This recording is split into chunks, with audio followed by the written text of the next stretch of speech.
First, thank you all for coming here. And it's, I always forget kind of after a year how inspiring having such a collection of people together is. But being here again has been very inspiring to me. I wanted to relay a story about, why it's so exciting to have a group of people with such large ambitions on working on really important problems, and how it doesn't always come naturally to people to do this. I mean, I think this group is very special. I think there are many other people out there who can be inspired by that, and I think refocus a lot of the world's energy on some of the largest challenges that we face. But I want to start back just about nearly 20 years ago now, when I was just a student, a grad student at Stanford. I see Anna knew me back then. I see her in the audience now. And I've recounted the story only once. I don't think many people know it. But it relates to the fax machine and how a single fax kind of allowed Google to be born, or the failure of a single fax. So back in, after I started at Stanford early on, obviously the web was a big deal. This was sort of 93, 94, and it was exciting for everybody.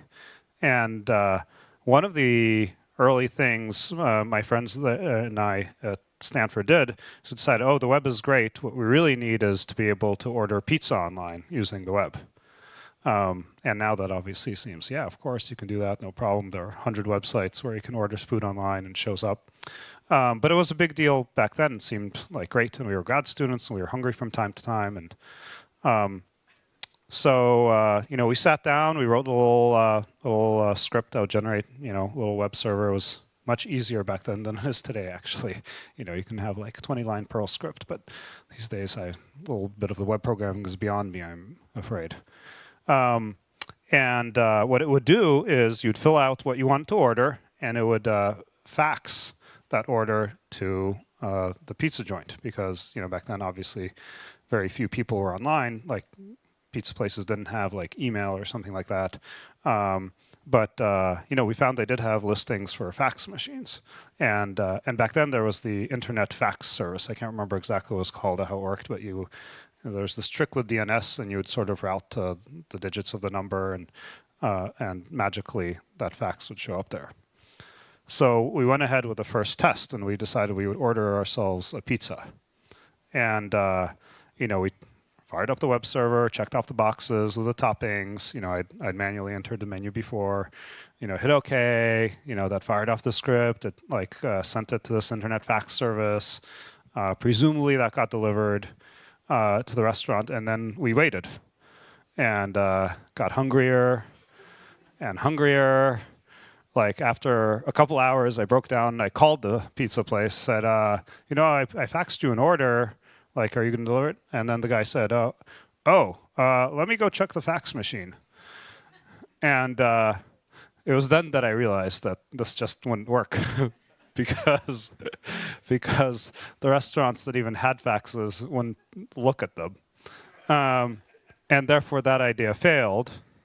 And then I went on to work with Larry on data mining, and then sort of the link structure of the web, and eventually Google was born.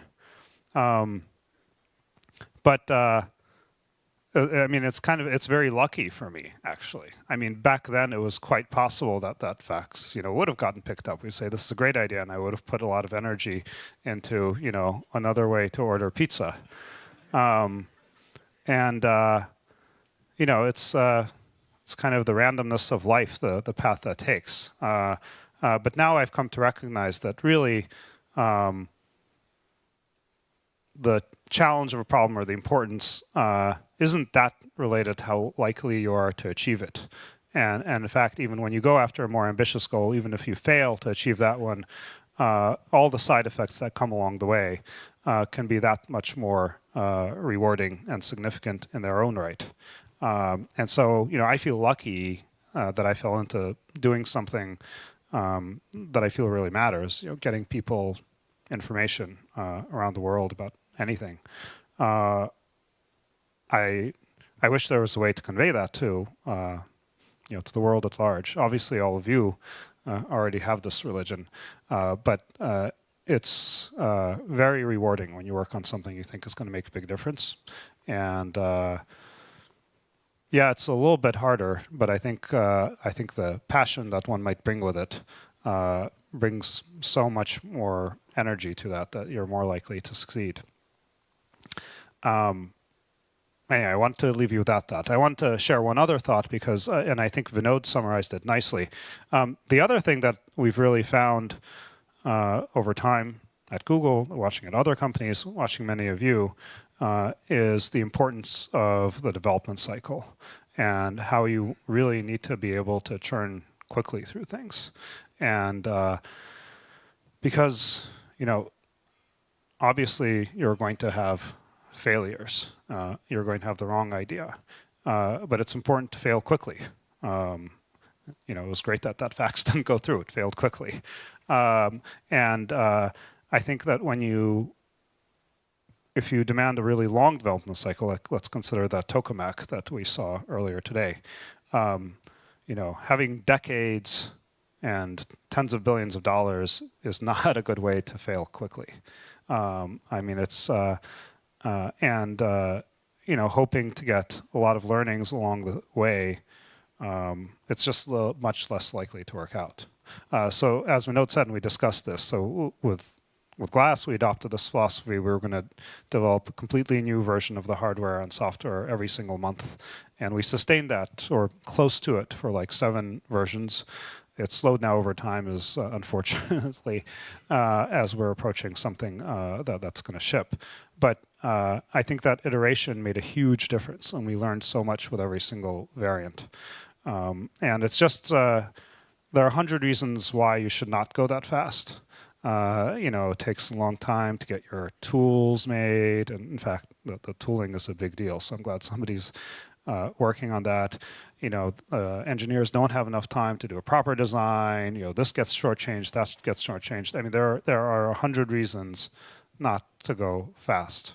But in the end, I'm really glad that we did. And I think I've seen that across a range of products. And ultimately, it forces you to make real trade-offs about what actually is really important. And things that you might have held very dear, say, well, maybe that's not really the key thing. And maybe what we can get in this next month is the really important essence of this thing we're trying to create.